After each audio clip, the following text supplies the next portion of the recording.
I've tried studying French or Spanish before, and you were talking about the importance of finding a native English speaker to practice speaking with. And I know that that's important for me as I seek to improve, for example, my Spanish skills. But sometimes it's kind of intimidating knowing that I'm not fluent in Spanish, but the other person is. And I'm recognizing this other person is going to have to be patient with me.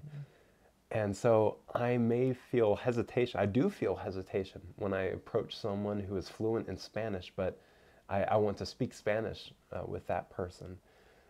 So I imagine that there are also English speakers or English learners who feel hesitation, who feel fear. They get nervous when they're around native English speakers, but they still want to practice English with that person. What do you recommend for that person to overcome that nervousness? I would hope that their love for English and learning English, their love for that is greater than their fear of a foreigner or a native English speaker. Often in China, I'll need help with a Chinese word or phrase, and I'll ask my students for help, and they're happy to help me. I will ask them, 你可以帮助我? Which I think it means in Chinese, can you help me? I have no idea if it means that. Well, they usually say, yes, teacher, we can help you. 你希望什么? What do you want? And so I'll tell them in English, and they'll help me in Chinese, and they're happy to help me. The same thing for most native English speakers in a foreign country.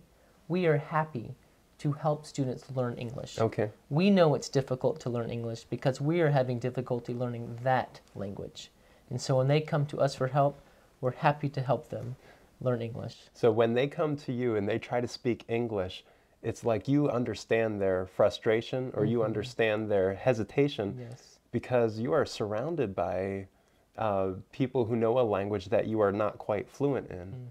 So you're nervous about it, but they're nervous about speaking in English. And so you can both overcome that hesitation. And many times in Chinese, I will know the right words, but I won't know how to say them the exact way that they should be said. Because pronunciation in Chinese is very difficult for me as a Westerner. But the students are very patient, they're very helpful in trying to help me learn their language. And likewise, I as an English teacher want to help my students and any Chinese student wanting to learn English to speak better, to listen better, to help find resources that they can utilize for their English learning process.